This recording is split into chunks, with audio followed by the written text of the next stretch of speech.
All right. Good morning, everyone. Welcome to another episode of Market Trading. I'm your host, Tone Vays. Seems to be streaming once a week these days. Sorry about that.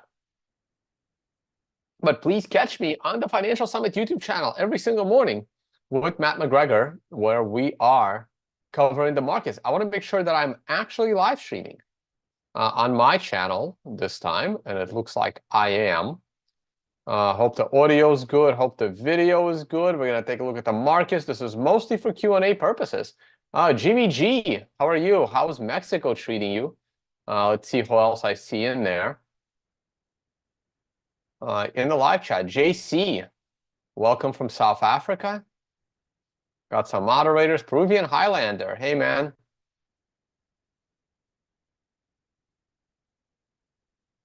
All right, let me, man, YouTube. Phone base. All right, there it is. Let me just open it up on YouTube properly. So I guess I don't really have to. There it is. All right. Check out the video description for a bunch of links. Oh, I gotta grab something from the other room. Shit, hold on. I'll be right back. 1 second. I gotta grab something. I gotta do a shout out to a friend. Be right back.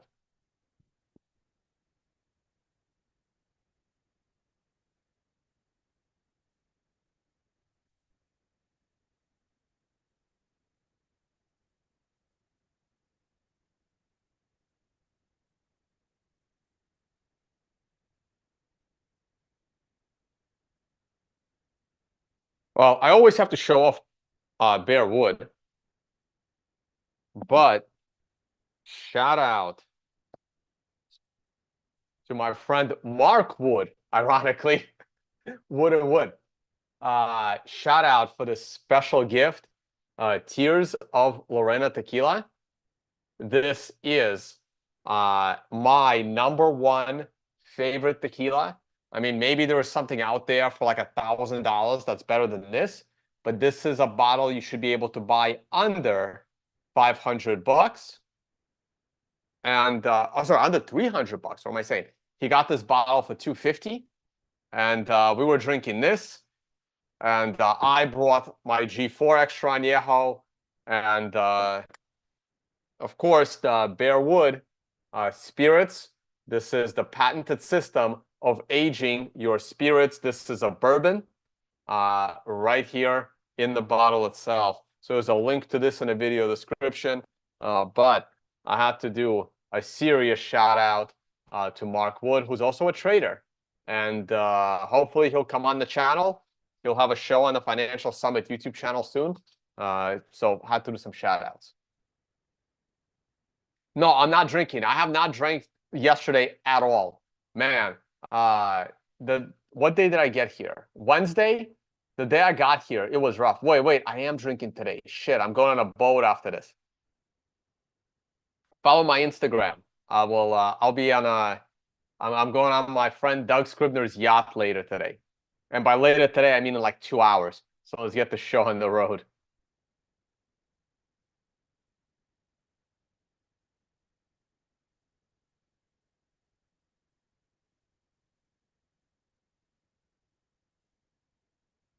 Tone, instead of promoting alcohol, you should start working out. That is a good point.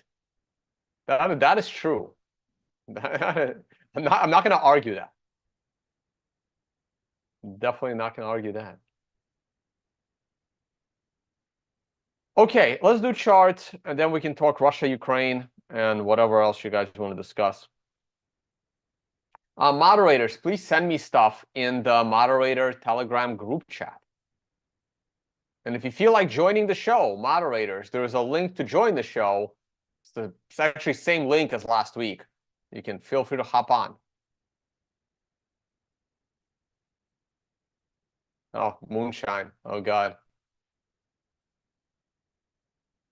Oh, no, that's tea. You can definitely see the tea things hanging right there. It's a monster cup of tea right here. I solved the hot water problem from this morning. It's called a microwave. I couldn't get the tea kettle to work. Those that watch the Financial Summit channel. You guys should watch the Financial Summit channel. It's right here. Financial Summit channel, we do shows every morning. There are shows every morning where we talk about the markets. Short shows. Okay, so this candle can still close green. I am still kind of bullish. For a second there, I thought we were back above 69. I'm still pretty bullish here. I think we're still going to go into this box. This crash has not scared me personally. I'm still 100% allocated. We can go through the rest of the charts. Oh, the Bitcoin halving party. I'll be in El Salvador in 2 weeks. In 2 weeks, I'm in El Salvador.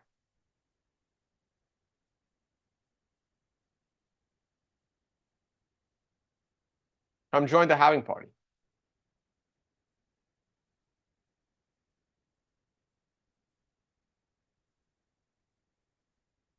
No idea what that is. We are back above a very critical level here. This is the highest close we had when we were breaking that all-time high for the first time. And it looks like we bounced right off the 20-period moving average. I'm reluctantly bullish here. I mean, we're gonna get the price flip. On Kraken, this was an MRI top. On the index, it wasn't. There's not much else to say because I said it all this morning. I remain kind of bullish here. This is looking like it's likely to break today. I can even lower this line a smidge. That is a double top. And I think we're going to break this. I'm bullish. So 10-minute chart. You can make it a 1-hour chart. We had a green star candle probably here. Nope, here. And if we can reset this count and then break out with another green star candle later today, I think the weekend's going to be good. I don't have the latest numbers. Let me see. GBTC. Is it 383? Yeah, 383.9. Let me grab this number here. 383.9. I think it's a similar number to what I had. Yeah. It's almost the same. Man, there was a good website here, but for some reason the website's not working today. I like this website for my ETF numbers. I don't know why it stopped working.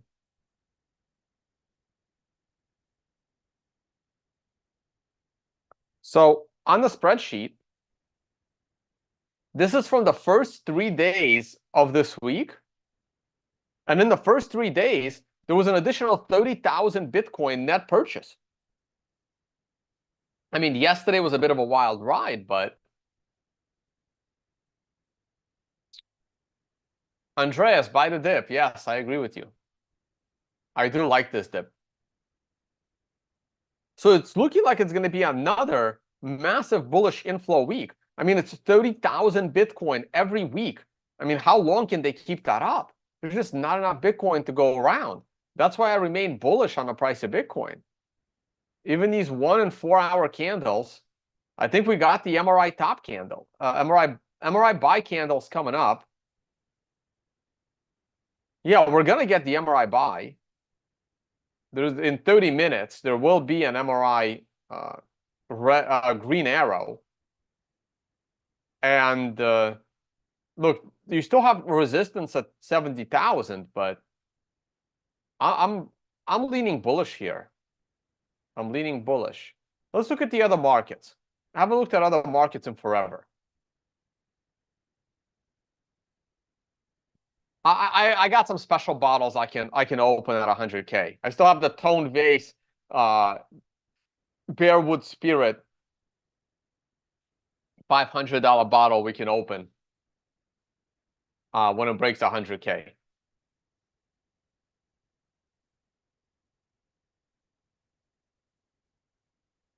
Oil. Let's go look at the oil numbers.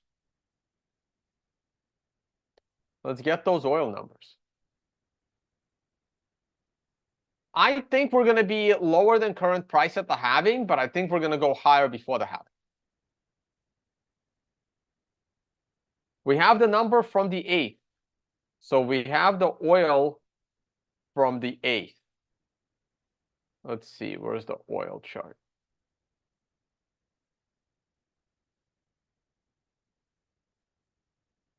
All right, there's the price from the 8th. And are they still buying oil? They are. The Biden administration continues to buy oil into the Strategic Petroleum Reserve. But oil prices are now rising. You can see that the price of oil is getting a third green star candle in a row. Oil prices are back above $80. Last year's high was $91. I think by the time this gets to $91, the Biden administration will start to sell oil from the Strategic Petroleum Reserve. This year, they have purchased 7 million barrels of oil. And last year, they sold 17 million barrels of oil, actually 18 million barrels of oil. This year, they bought 7. But I think by the time this year is over, they will deplete the Strategic Petroleum Reserve into negative, because I think all of this oil that they're buying is going to get massively dumped on the market, lowering the price at the pump this summer. And then Joe Biden can be the savior of high gas prices this summer. What I have not looked at all are the budget numbers. The next set of budget numbers is coming up, but you guys remember how we used to do this. We used to look up these numbers all the time. So if we look at the monthly report,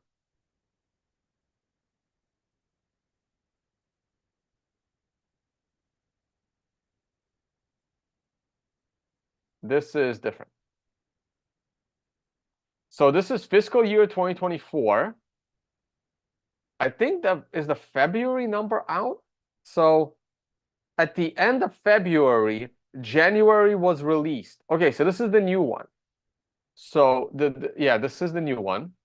We can open it in a new tab. And we can open January last year. So now we are 4 months in to the fiscal year. So here they are. We can compare them. We're going to do that comparison in a bit. Just want to make sure that January is the latest one.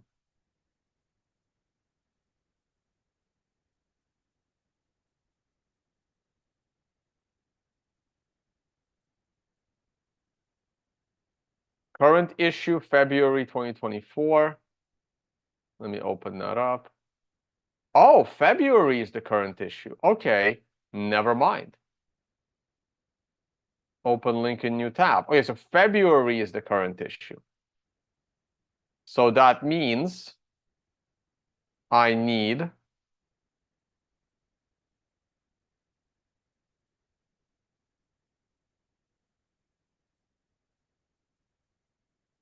oh, they have a quarterly version.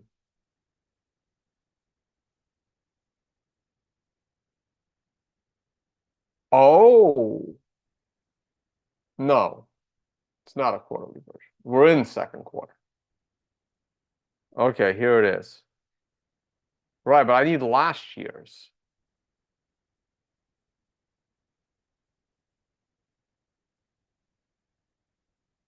Shit. All these links, you know? All these links.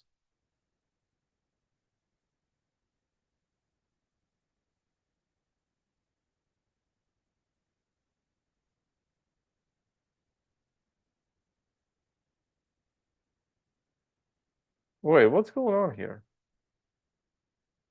Yeah, here we go. Wait, what am I? Something's wrong.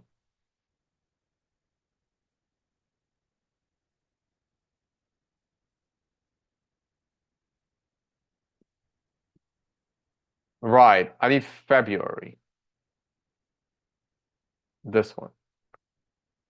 Okay, so now what are we comparing here? This is January 31, 24. No, this is going to be February 23. This should be February 23. Yes. And I don't need January. I don't need this one. This is January 23. I don't need this one. And this is February 24. Okay, here we go. I have to change my screen share. I hope you guys aren't bored. This is really important. I want to see where we stand so far in the year. I'm going to reluctantly do this. Alter my screen share. I'm going to pull this out.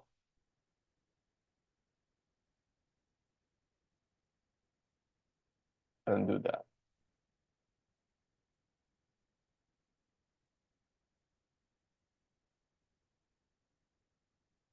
Okay. Now we're going to make this a smidge smaller. And now we're going to look to see what's happening here. This is for February, and this is for the fiscal year. Now, same here. Let's look at February.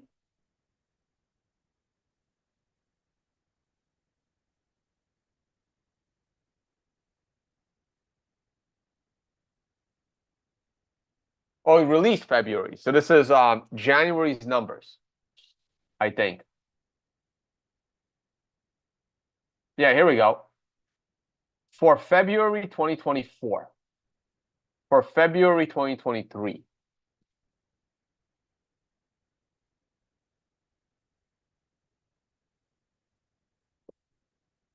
Let's look at where we are. So this month, the government made a little extra money in tax revenue versus the same month a year ago, and they spent a lot more money than they did a year ago. Okay? Let's look at it by department. Social Security is the top line. Income security, which is unemployment stuff. Healthcare and Medicare. Healthcare is well, Medicare is for like old people, and healthcare, that's for like Obamacare stuff. National defense spent $65 billion this month. Spent $60 billion last month. But here is the elephant in the room. Net interest. This month last year, $41 billion was spent on net interest. This month, it is $67 billion, more than the defense budget. Okay? Looking at the deficit, this month last year, the deficit was $262 billion.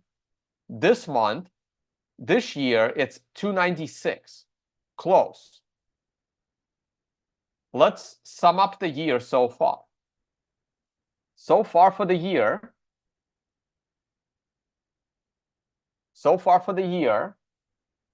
the government is in an $828 billion deficit for the year, only $723 last year. So far, with a third of the year in, the government has spent an extra $100 billion this year versus last year. Now, the economy is doing pretty damn good. The economy this year is better than last year, and the government spends an extra $100 billion 3 months into the year. Where do they get the money? They print bonds. They create more debt. So where is the biggest elephant, right? Where is this extra $100 billion being spent?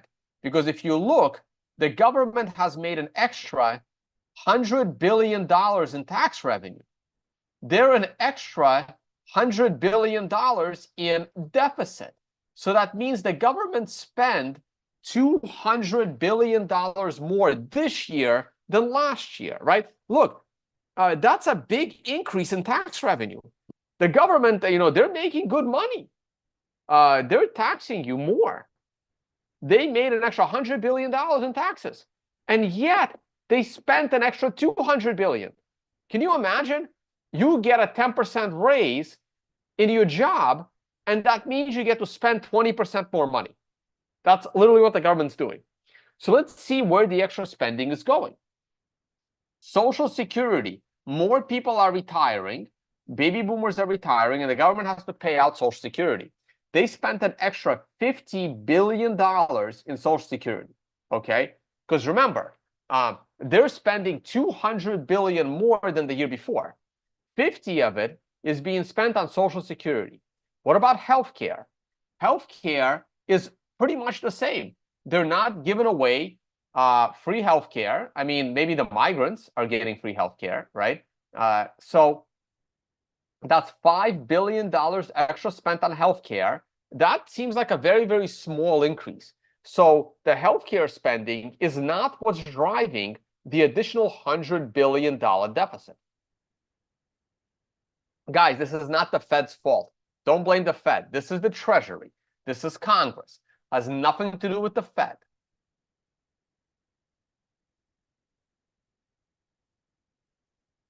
National defense, which is national offense, that is killing a bunch of Ukrainians and everyone else around the world.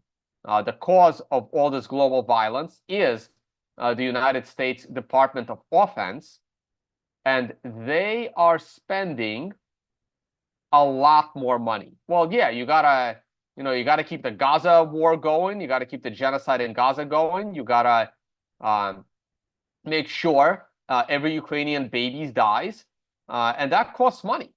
That costs a lot of money. So 363 billion this year versus 324 billion last year. So the military department has spent an additional $40 billion. So 50 billion went to Social Security and 40 billion went to creating havoc and wars around the world.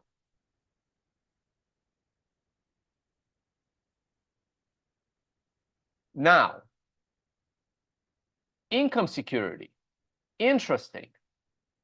Look at this. Last year, income security is unemployment. Last year, at this time, the government spent $355 billion on unemployment benefits. This year, they've saved $75 billion. They have only spent $273 billion on income security. So they have significantly reduced the amount of unemployment they're paying. That means the job market is pretty robust and people are coming off unemployment. They've saved $73 billion. I did not expect that. I did not expect that. So where are they spending money then? That's a $73 billion savings. So far, a third of the way in through the fiscal year. Fiscal year starts in October, by the way, just so you guys know.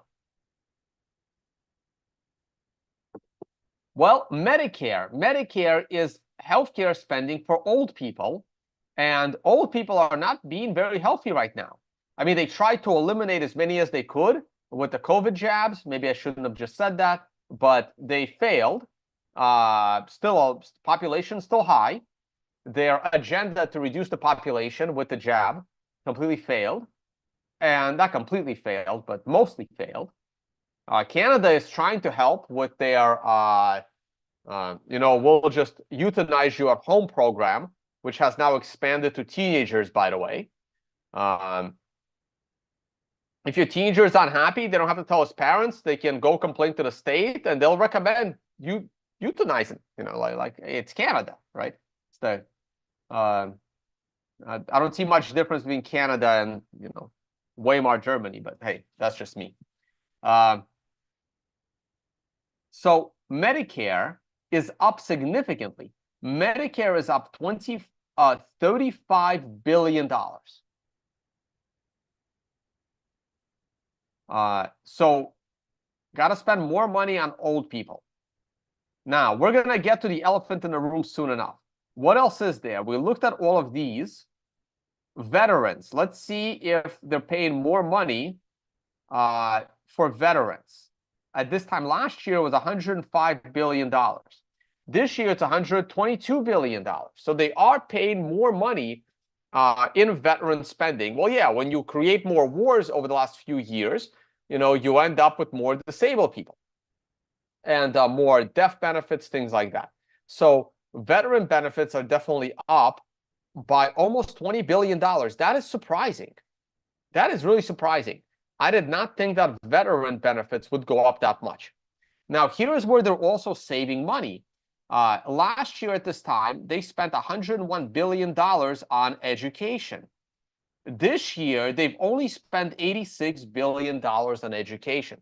There's absolutely no reason to educate Americans. The CNN is doing a damn good job. So there's no reason to spend money on education. The United States educational system is pure dog shit, and clearly they have decided to cut 15% of the funding, and up to this year, they have spent $15 billion less on education. Now, look at this. Last year, they spent $47 billion on transportation. Now, transportation is infrastructure. Most of American infrastructure is transportation infrastructure. This year, it didn't even make the cut, okay? It's stuck in the other category, okay? And commerce and housing credits. Again, all those migrants need a place to live, right? Someone's got to pay for their 5-star hotel rooms, right? Someone's got to pay for those buses to track them up from the Darien Gap in Panama. So the spending on commerce and housing credits, that's gone up to $68 billion. That was not here. It was in the other section, which means that it was smaller than 47. Meanwhile, transportation, which was here before, is now in the other section. Now, I don't know if transportation is smaller than 47. All I can say is that transportation is smaller than 68. But this commerce thing was smaller than 47. So housing credits and commerce, whatever that means, I'm not exactly sure what that means. We can dive down into the report to figure out what, there's a breakdown of this somewhere in here, what that means. That's revenue, that's spending. But I think I'll bore the hell out of you guys. I find this very interesting. But anyway, let's get to the elephant in the room. We're still about $100 billion shy. Why is this deficit so huge this year versus last year? And that brings us to net interest. Net interest this year is, so far with 3 months, is $350 billion. At this time last year, it was 235. And net interest is why the troll of Treasury, Janet Yellen, wants to get a ladder, get on the ladder, and choke the head of the Federal Reserve, Jerome Powell. Okay? Like, she would do it if she could reach him, but she can't reach his neck, right? So she just wants to strangle Jerome Powell, because the reason why the government is paying $350 instead of $230. Do you guys realize the difference between $230 and $350? Like, imagine, like, a lot of you pay a cable bill of $230, right? Let's do a little poll, right? I'm gonna do a poll. I'm really, really curious. I'm really curious. I can't wait to do this poll. Start queuing. No, start a poll. I know it's gonna sound weird in isolation, but there's a reason why. Is your internet plus cable bill, or hold on, how much is your internet plus cable bill? And there's going to be choices here. Over $235, under $235. And then there'll be one more option. I only pay for internet. I only pay for internet. I only pay for internet. Start a poll. Now, there's a reason for this madness to the poll, right? Like, I know people with a $250 cable bill every month. Like, they pay $230, $240. Okay.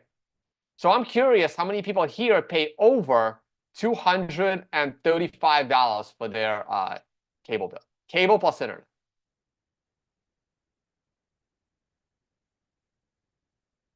Also shows you that people don't really pay for cable. But you can see the difference, right? People do pay over $230 for cable and internet. If your cable and internet bill suddenly went from $230 to $350, I guarantee you would stop paying for cable. You're just going to say, you know what? I don't need to watch TV. My kids will hate me, but they'll survive. Okay? So that's a huge increase. That's a massive increase. That is almost a 50% increase. That's over $100 billion spent, right? Right. You add 100 billion plus another 15 billion. 115 billion more dollars is being spent on paying interest on the national debt.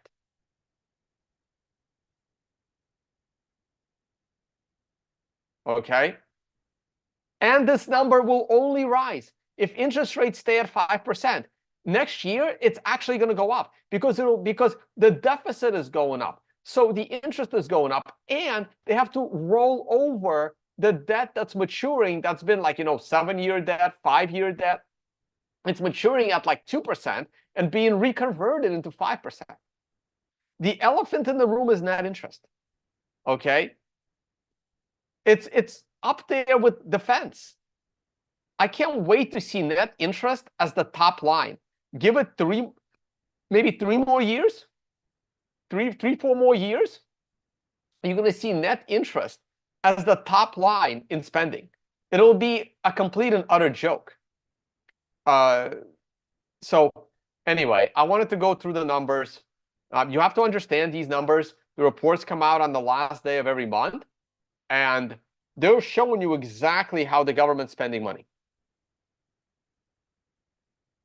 I am curious how much they spent on transportation. I want to see if it's more or less than 47 billion.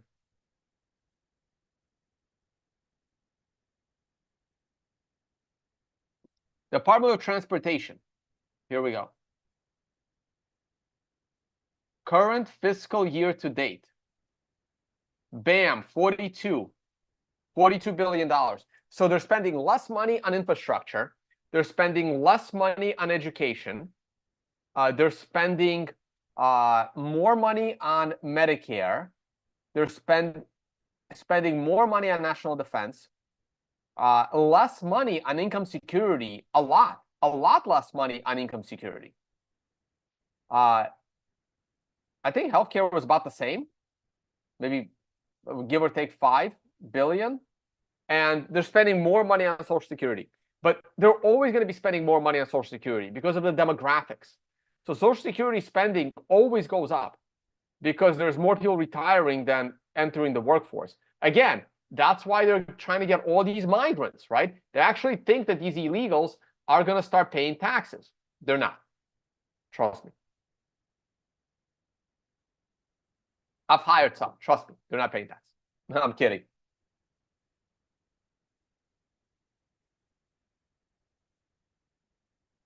Maybe. All right. All right, let's go. I'm going to close this. I'm going to go to that. Let's see if the Bitcoin price has changed. It has changed, and not for the better. So let's see what's going on here. The MRI buy candle is coming in 9 minutes. I will be with you to watch the 4-hour MRI buy candle. Let's see what's going on in the 1 hour. The 1 hour doesn't look that bad.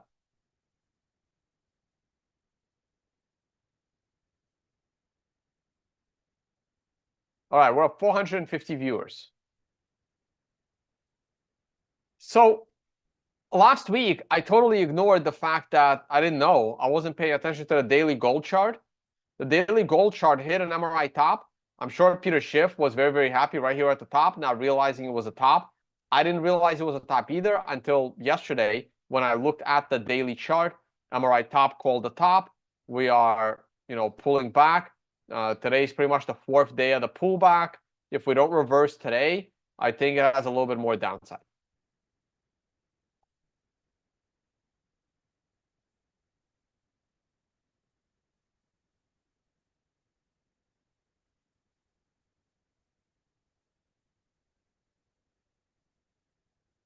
S&P is just consolidating. I remain longer term bullish on the S&P.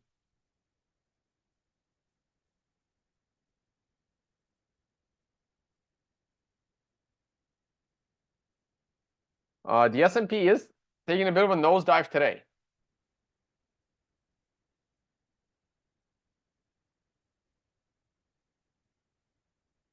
Looks like shitcoins. That's Ethereum. Moderators, do you guys have anything for me? Otherwise, we're going to go and take a look at what's happening in Ukraine.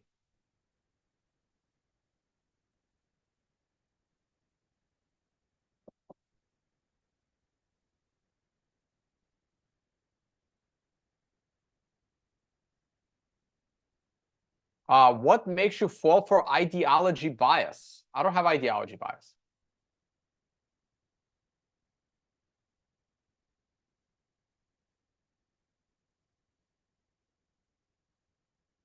I don't have an ideology. My ideology is more freedom. That's my ideology.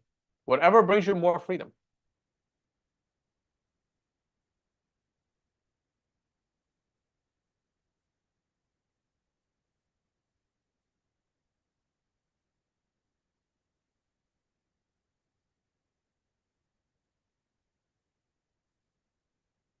I will change my mind on topics as information comes along.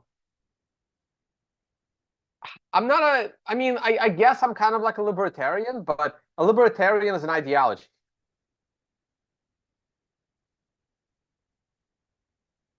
Also, in my experience, spending too much time with libertarians, they love to scam people and they get scammed. They're so like libertarians, they love to be scammed, but because they believe in all of these things, like libertarians need to be more skeptical.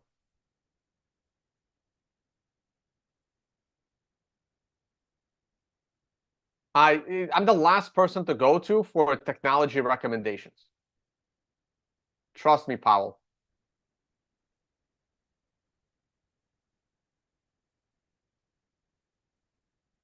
But I will say, like, libertarians get scammed, and then bam, they figure out a way to make money, right? They'll get scammed like 8 times, and then they stumble onto Bitcoin, right? Like, but then they scam themselves again by believing in Bcash.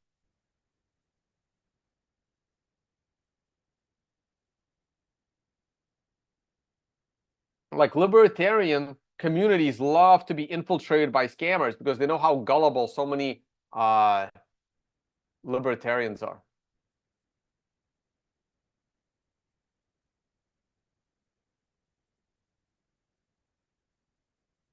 Let me know if my microphone dies. My battery's about to die. Maybe I can plug it in somewhere. But if it does, I'll just switch to my camera mic or something.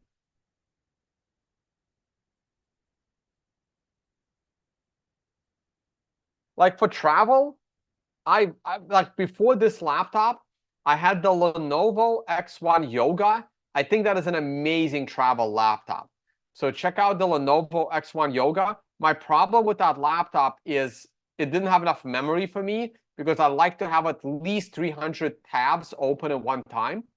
And that laptop only has 16 gigs of RAM, and I need at least 32. So, but I thought that was an excellent laptop.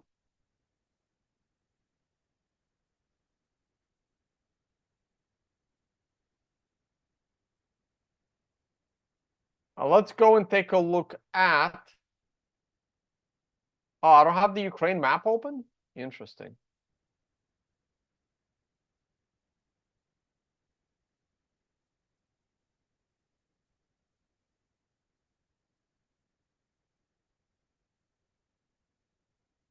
No, why UA?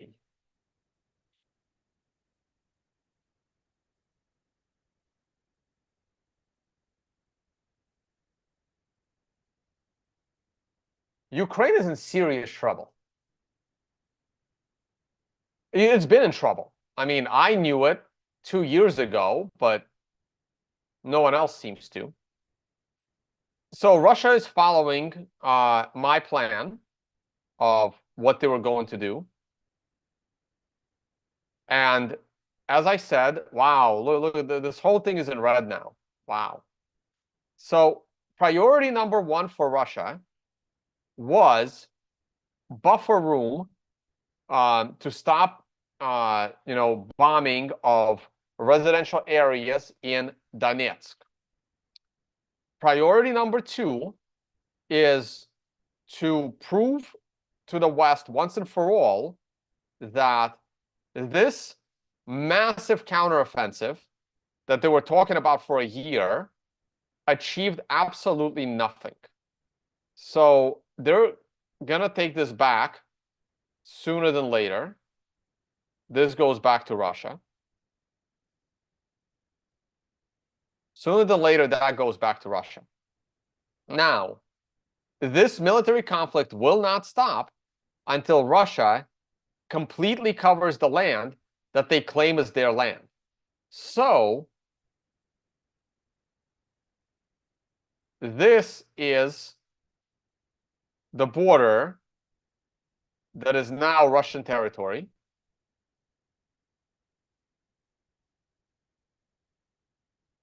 So, Russia legally, they cannot stop until they have secured this area,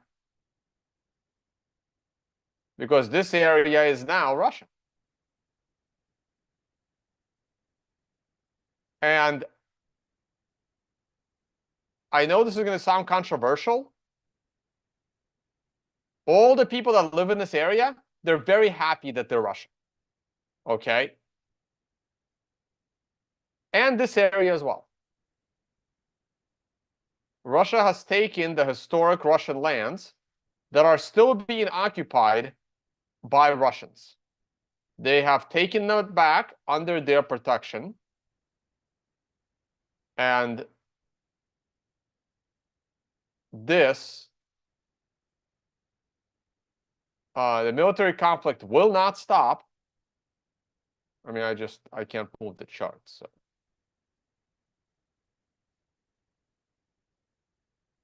Until all this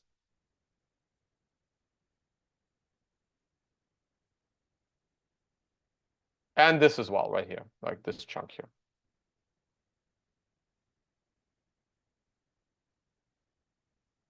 So until there is no fighting going on this land, all of this is like this right here is actually not Russia. So this is currently still Ukrainian territory. And this Russian occupation is on the Ukrainian border. This here is in the white, so this is Ukrainian occupation of Russian border. Again, from the Russian perspective. If Trump wins, do you think he'll try to work out peace in Ukraine? He'll try.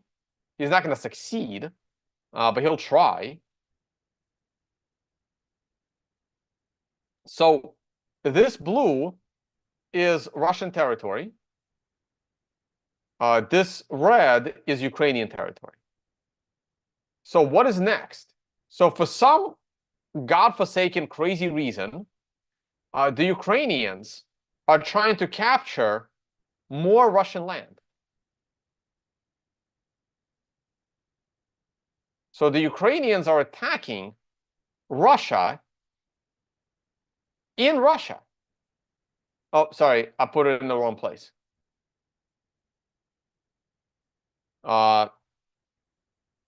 They're attacking Belgorod, not Kursk.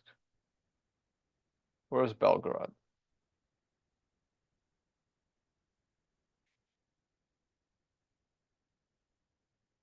Man. Well, any case, the Ukrainians are attacking into Russia,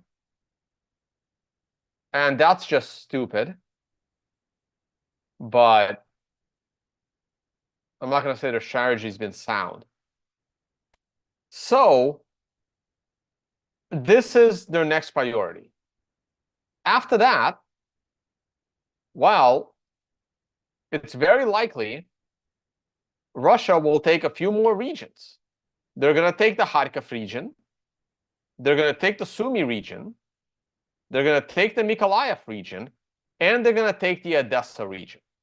Now, taking the Odessa region is scaring the shit out of France. Again, for God knows what reason. But Macron's trying to be a little Napoleon. And he wants to send French troops onto the Ukrainian soil. And in their dumbfounded logic, they think that if they send French troops, and by the way, you know which countries are on board with the French troops being sent? Czech Republic, and I like Czech Republic, and Latvia and Lithuania. Latvia and Lithuania are completely irrelevant. And I don't know why Latvia and Lithuania are doing everything they can to remove their countries from the map. It's just, I don't understand if you, like what their goal is. Because if Latvia and Lithuania piss off Russia to a certain extent, Russia will just go and take these countries. Easily. Easily. It's irrelevant that they are in NATO. It really doesn't matter that they're in NATO. Now, again, for some crazy reason, Macron thinks that if he sends French troops to Odessa and says they are just there to keep the peace, they're not there fighting.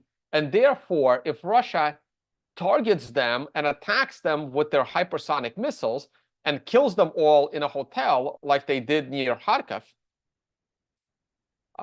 somehow that would be a violation of international law, and it would trigger Article 5, where America is going to swoop in with their tanks and their airplanes, and that is completely dumb.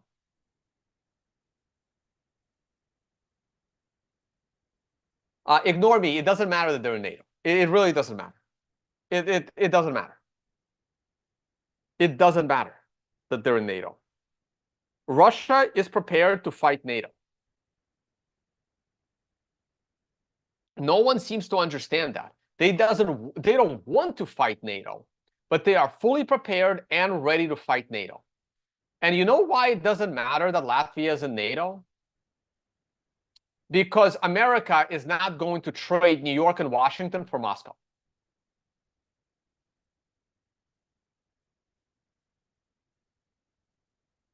Put yourself in the shoes of American senators.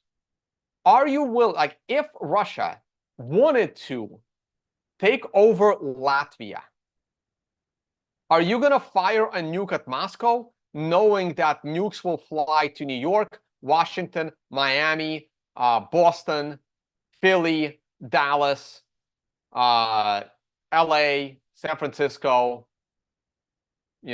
Chicago? Maybe they'll leave Chicago. It'll, Chicago is doing a good job killing itself anyway. They'll leave Detroit alone, maybe. Right?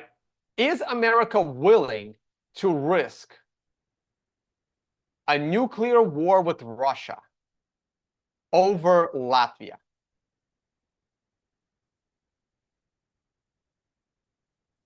Put a thumbs up if you've been to Latvia. I've been to Latvia. My grandfather is actually buried in Latvia. Sorry, my grandmother is buried in Latvia. My grandfather moved from Latvia to the US later on. But my grandmother is buried in Latvia.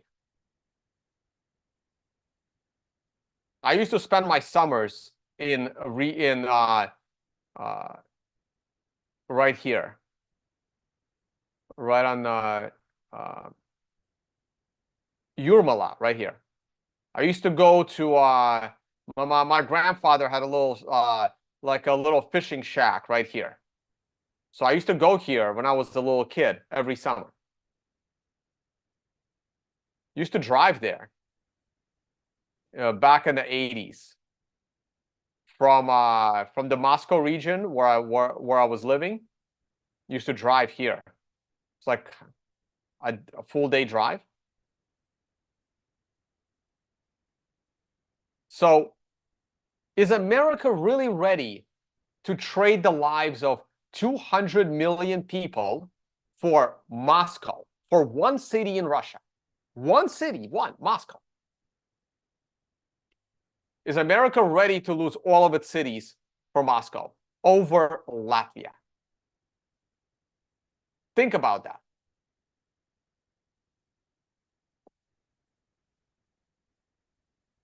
And that is why Latvia and Lithuania being in NATO doesn't matter. Now, are they willing to trade New York and Boston for, say, the whole island of Great Britain? Yeah, probably, right? Probably. I don't even think America is ready to trade American lives for Russian lives over Germany. Like if Russia wanted to take over Germany, I don't think the United States would trigger Article 5. I really don't. I think there's only two countries that America is ready to risk the lives of 100 million Americans. Who wants to name the two countries?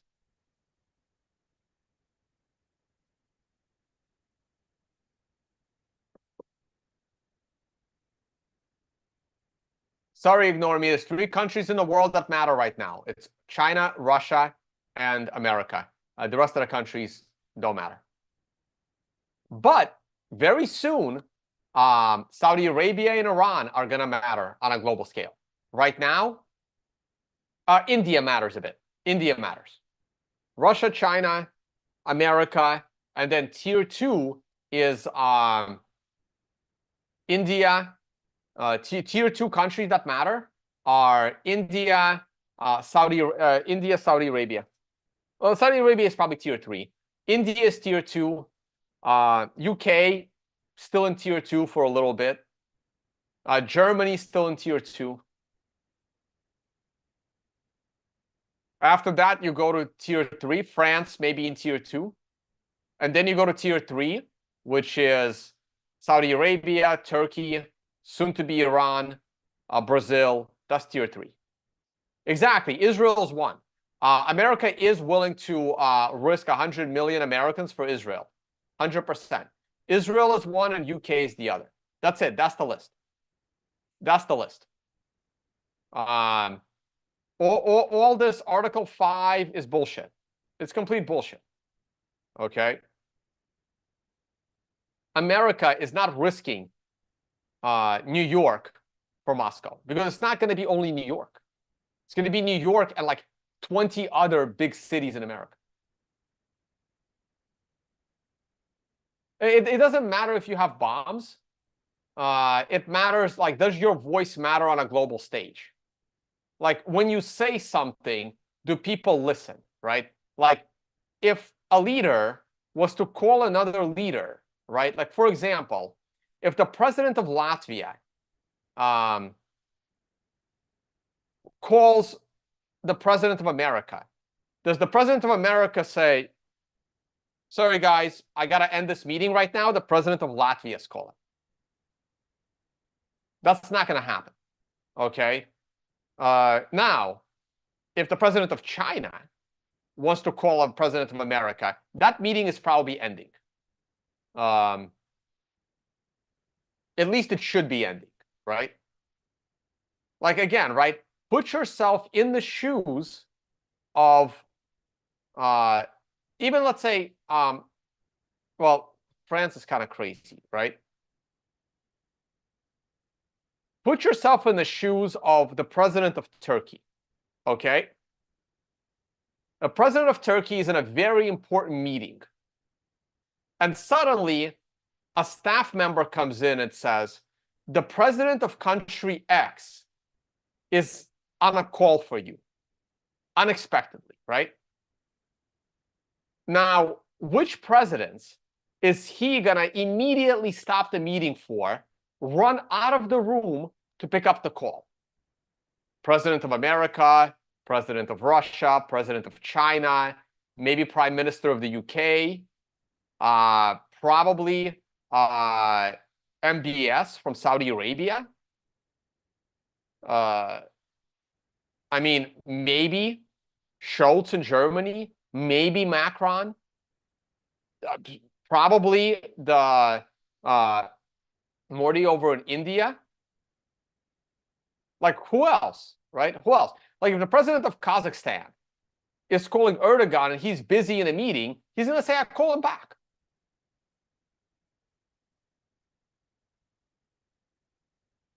Right? And that's what I mean. Like, it's like,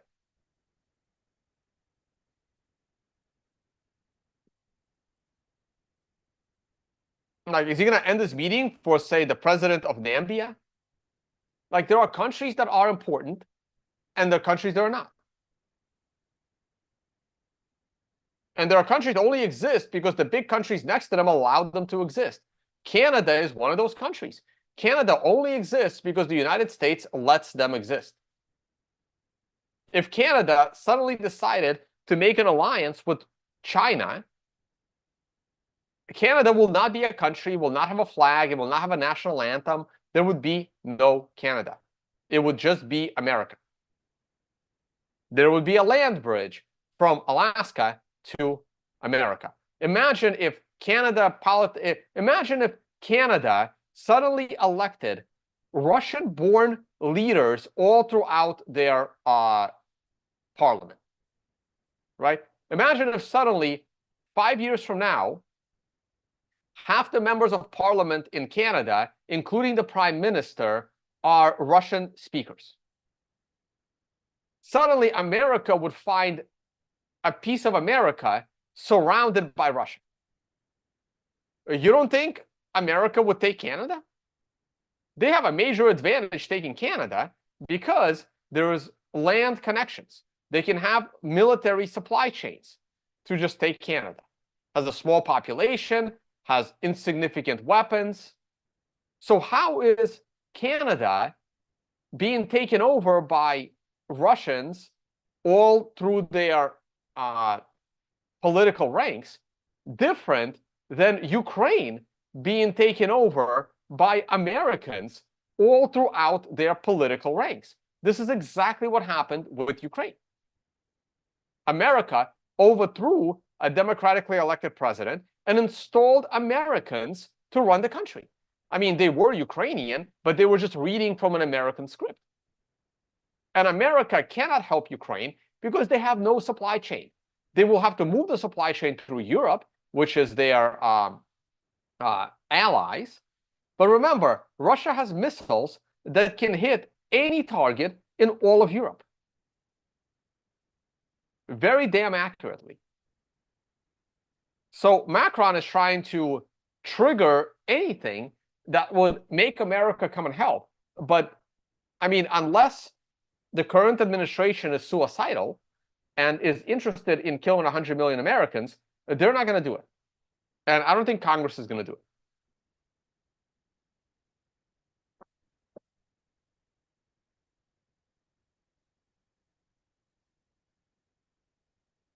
Modi is important.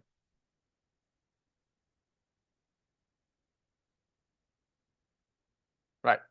At the moment, like I said, there's two countries. America is willing to risk the lives of 100 million Americans. UK and uh, UK and Israel. This is also why Russia is staying out of the Israel situation. Because they don't need that additional trouble. Now, Russia is trying to broker a peace deal. Now, all of the Arab nations could align against Israel. And then America has a problem, right? Is America willing to risk, 100 million Americans for 100 million Russians? The answer is only in the cases of Israel and UK. Because Russia only has about 160 million people. So, and that's the thing. Over 100 million people are at risk if Russia and America have their, conflict. Russian population is spread out all throughout, and Russia has a huge advantage of the Ural Mountains. Anything east of the Ural Mountains, America has a problem with, right? Like you can't invade Russia from the west past the Ural Mountains. It won't happen. And Russia isn't worried about being invaded from the east anymore because they're on good terms with China and Kazakhstan. So, but is America willing to trade 100 million Americans for for 100 million Arabs? I don't think they are. I don't think they are. And this is the difference. If Russia decided to go and annihilate Israelis, which they won't, but if they did, America would have potentially, this could cause a nuclear war between Russia and China, Russia and America. But if the Arab states decided to do it, I don't think it would cause a nuclear war between America and the Arab states, because America doesn't hate the Arab states like they hate the Russians. America just wants their oil, and they want to control this region and keep it in disarray. Like, America isn't ready to blow up this region because that hurts America as well. So they just want this region under their control because they've had control of this region for a long time. America has never had control of Russia. So they're willing to just blow it all up and then try to come back and pick up the pieces. But they're not going to do it over Eastern Europe. No one gives a shit about Latvia. Trust me. And that is why Latvia being in NATO doesn't matter.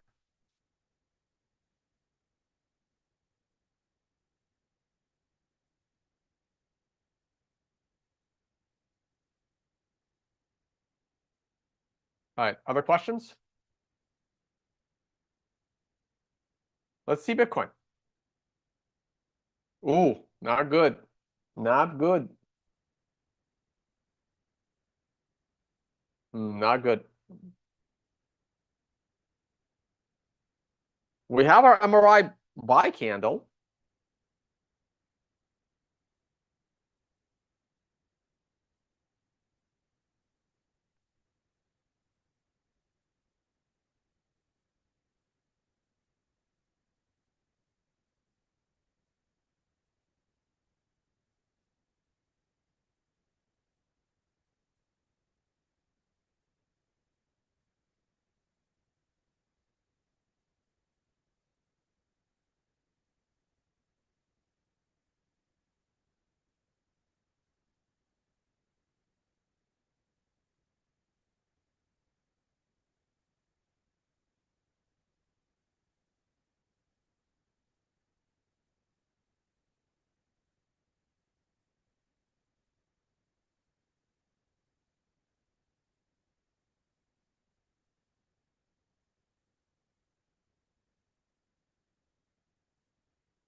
All right, microphone died. I warned you guys. All right, we're back. So the third biggest Russian city is probably going to come in number 300 on the list. US just has a way bigger population. It's not worth it. It's not worth the fight. Now, China has the opposite problem, right? Now, look at Chinese cities.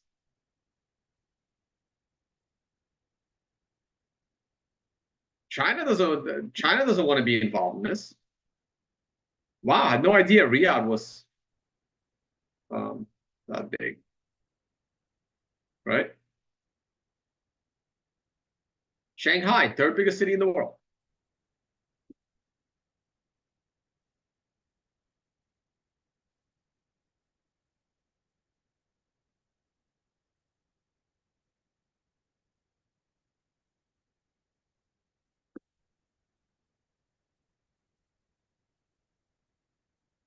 All right. My audio back? My audio should be back, right?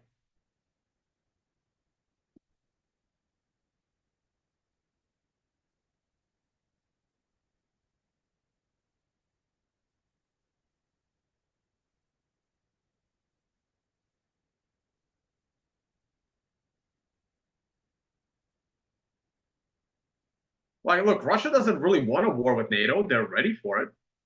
And Russia might test NATO. They might test them. You know, they may go into Latvia. Remember, East Latvia is all Russians already. It's the same issue as Ukraine. Right here, people over here, people over here on the border with Russia identify as Russian. They live in Latvia.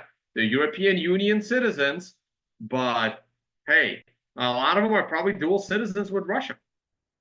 And America may test, they may test it. They may test NATO. They're like NATO just added Sweden and Finland, and people think that, you know, NATO is all powerful. Russia might say, you know what, let's put that to the test. What if we invade Latvia and let's see if it triggers Article 5? Let's see if America institutes a draft. Let's see if America is going to send their military. Where the hell are they going to send their military? Where is America going to set up shop? Okay, how are you going to do the logistics? And I think if if they piss off Russia enough, I mean, Moldova is going to be an issue first, but Moldova is not in NATO as far as I know. I don't think Moldova is in NATO. I don't think they are. NATO nations. I don't think they are. They could be NATO members. Let's see. I don't think they are. They're not. Yeah, I didn't think they were. Yeah, they're not. Countries where membership is not a goal. Yeah. Yeah, Moldova is not in NATO. Right there.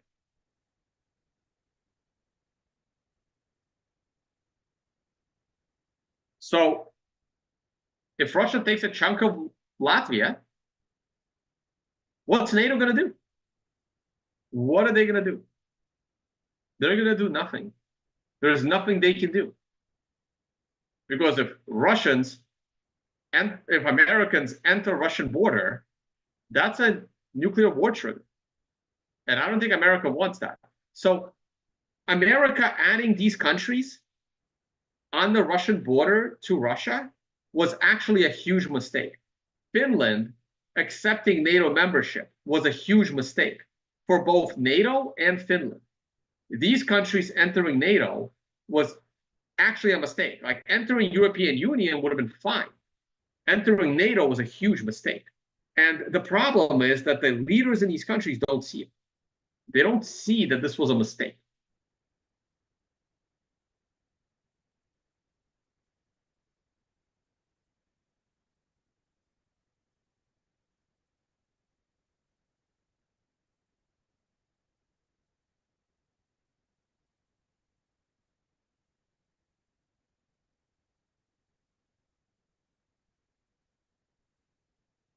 Imagine going to war against a population 4 times your size. It's insane and illogical. Well, no, it's not, right? Because it depends on which battleground you are on. Yes, Russia attacking continental United States with ground troops is insane, and they would never do it. But America's 3 times larger population can't attack Russia in Russia. Like, it doesn't matter. Like, Russian population is more than big enough to defend itself against American and all of European ground invasion. I mean, Europe has been trying to conquer Russia for 500 years, and they failed. They will not make it. If all of these countries merged together and America, and they decided to go in with their tanks into Russia, they will probably fail. They will probably fail. It's 10 times the population, and they will still fail because of weather, because of geography, because of the advantage. I mean, yes, they'll have decent supply lines, but Russia has weapons to bomb their warehouses all through Europe. So their supply chains to the military are not safe. Russian supply chains to the military are actually safer because they would be further away to the east. They will be behind a massive mountain range. And Russia has better weapons to actually reach the targets. So it's not about the population size. A lot of it has to do with your geographical advantage. US has the best geographical advantage, which is why no one is going to invade the US.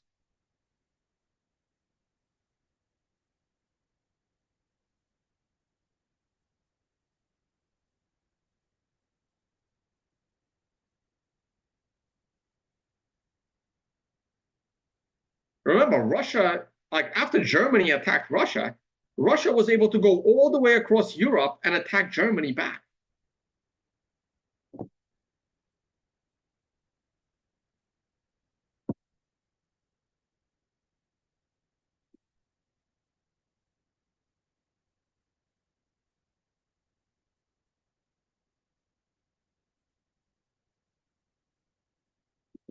Right, but the EU has no weapons and they can't fight. Again, are you do you think let's say you and 12 friends can take on 3 professional soldiers? Russia has a professional military, EU does not. Russia is fighting all of EU in Ukraine, other than human bodies. They're fighting all of EU weapons, plus American weapons, plus American trained. Biggest military in Europe was in Ukraine. The Ukrainian military was basically as big as the rest of Europe combined, and Ukraine is about to lose every single soldier. The EU military has no chance against the Russian military. EU military combined would get destroyed against the Russian military. Turkey has a formidable military. The EU does not.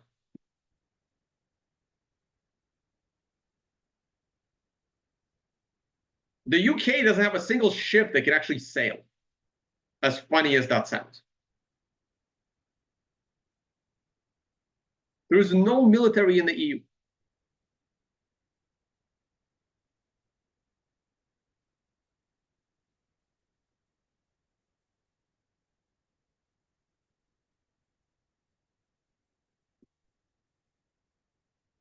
There is a reason why Russia is moving very slow in Ukraine.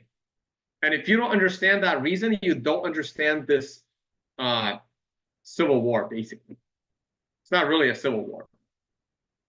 There are numerous reasons as to why everything is happening so slow in Ukraine.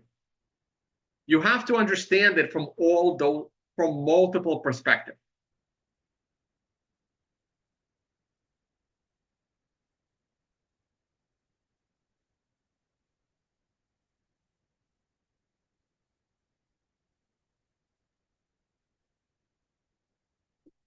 Someone says Russia has to know its borders and stay in it. Go tell him. Go tell him. Go tell him. You know, go tell a bear in the woods that he has a border. There's like you put in, you know, like one of those police ropes, and you go tell a bear you got to stay in that zone. Go stop him. Russia stays in its borders because it chooses to stay in its borders. When something on its borders pisses them off, they will go over the border. And your opinion on the matter is completely irrelevant.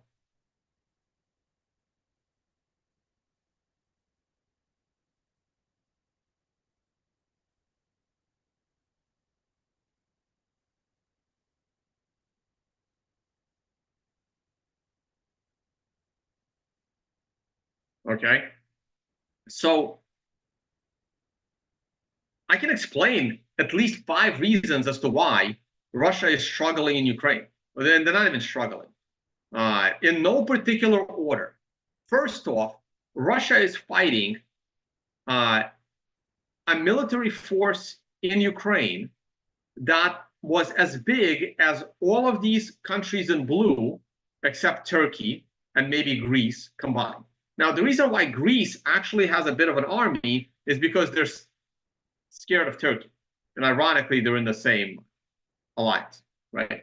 So if you exclude Greece and Turkey, the military in Europe probably would have beaten all of the military in all these other countries combined, including the UK and Germany and France and whatever Finland has and Sweden.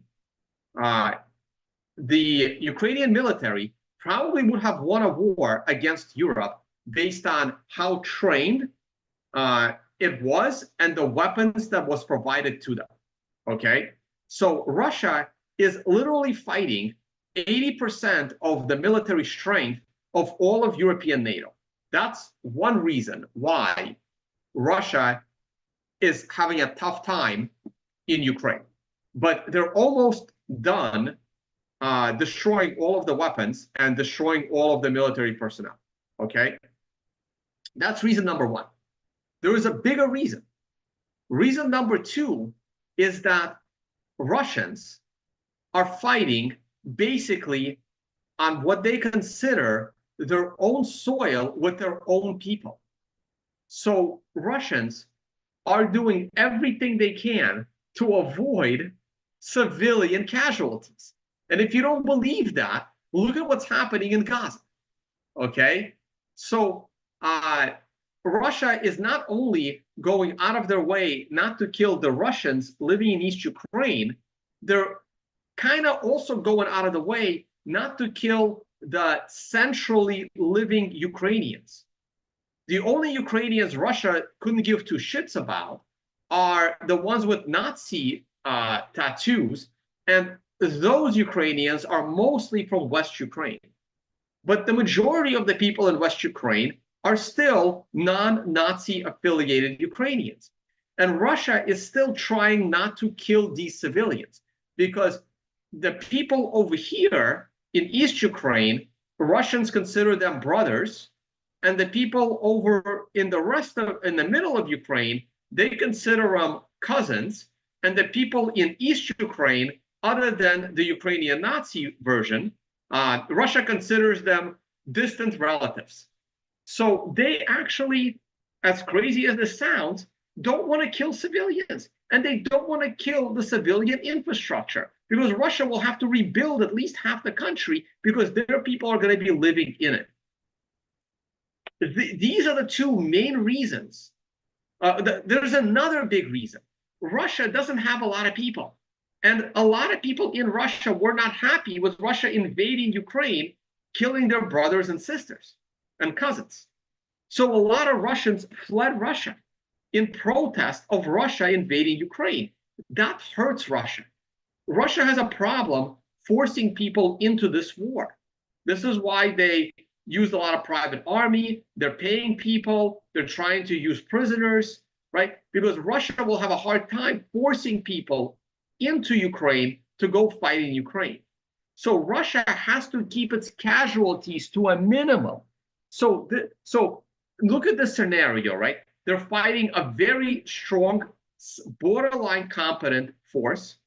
They're trying not to damage infrastructure, like the electric grid, water grid, satellite grid. They're trying not to kill civilians as best they can. They don't always succeed.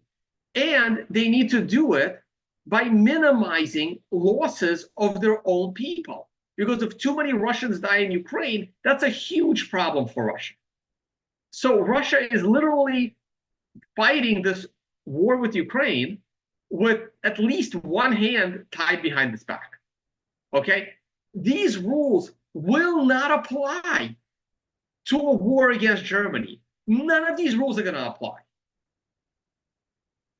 Russia will not give two shits about a civilian German. They're not going to give two shits about a civilian French person. Certainly not about Sweden or Finland. The only reason they're going to care about Finland is because it's too close to Russia, right? And if there's a nuclear explosion in Finland, the wind pattern could kill a few Russians. The further you get away from the Russian border, the more dangerous it is for these countries to fuck around with Russia. Ignore me. Yeah, not a single Ukrainian gives two shit about a Russian civilian. That's why Ukraine is trying to bomb civilian shit in Russia. But at that point, it won't matter. It won't matter, right? Like you're being a hypocrite, right?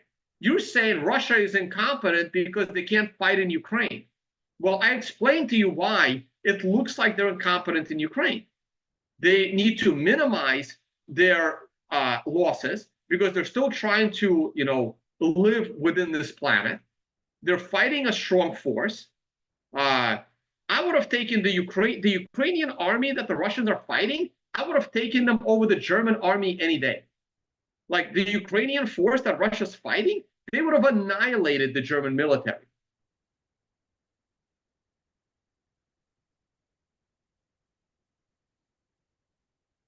Okay. Yeah, Germans won't care about Russian civilians, but it won't matter because because 90% of Germans will be dead. Because again, like I said, Russia is not going to fuck around again like in World War II and lose 20 million people. They're going to say, done. Where are your 15 biggest cities? One night, all those cities are rubble. Done.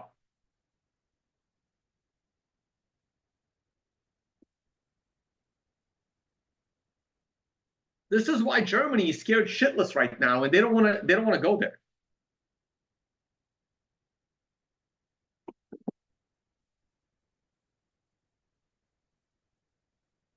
It doesn't matter if your population is 448 million. There's only one country in Europe that has mandatory military, and that's Switzerland. Russia has mandatory military. Out of Russia's 100 million people, 160 million people, like 100 million of them actually know how to fight.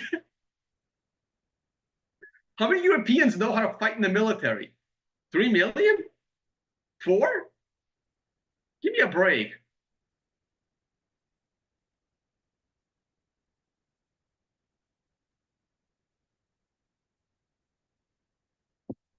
In today's modern technology warfare, you think you're going to train a military force in 3 months?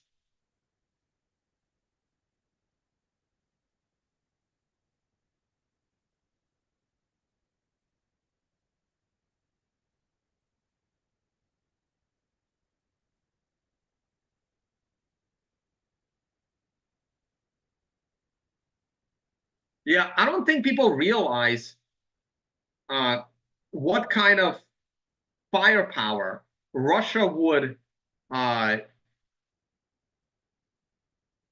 create if they didn't care about civilian deaths. I don't think people comprehend that. I don't think people comprehend what kind of missiles will be flying into cities from Russia if Russia didn't care about civilian infrastructure and civilian deaths.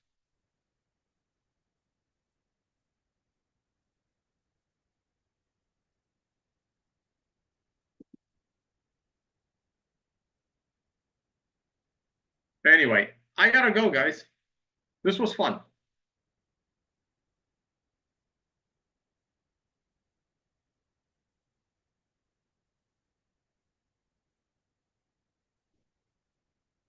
Not fun, but this is not fun at all, actually. Bad choice of words. Oh, beautiful. I'm bullish Bitcoin. Buy the dip. I'm buying the dip.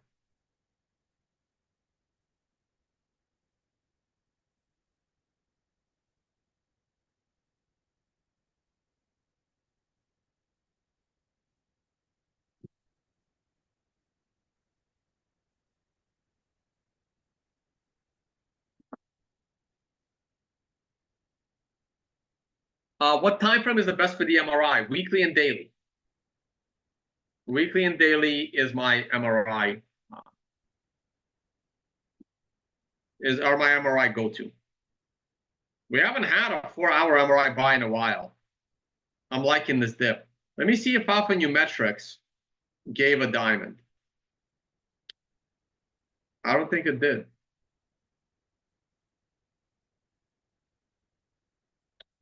Alphanumerics did not give a diamond. Too bad. All right, guys. I'll see you all on the next one.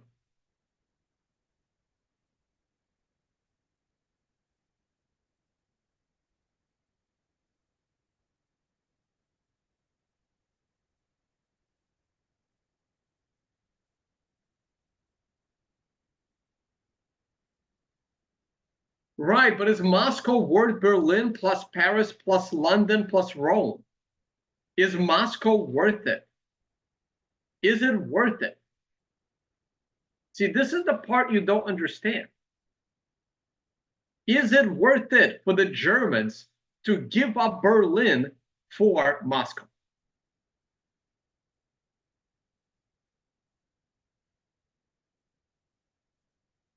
Because I'm telling you, Moscow's ready. They're ready. Because they know it's not going to be Berlin for Moscow. It's going to be the 20 biggest European cities in the world, in Europe, plus 10 biggest cities in America for Moscow. Russia's ready.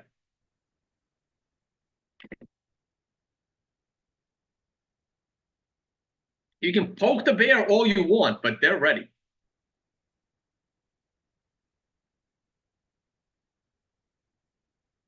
So this is why it's so stupid with what Europe is doing in their policy of Ukraine, Russia.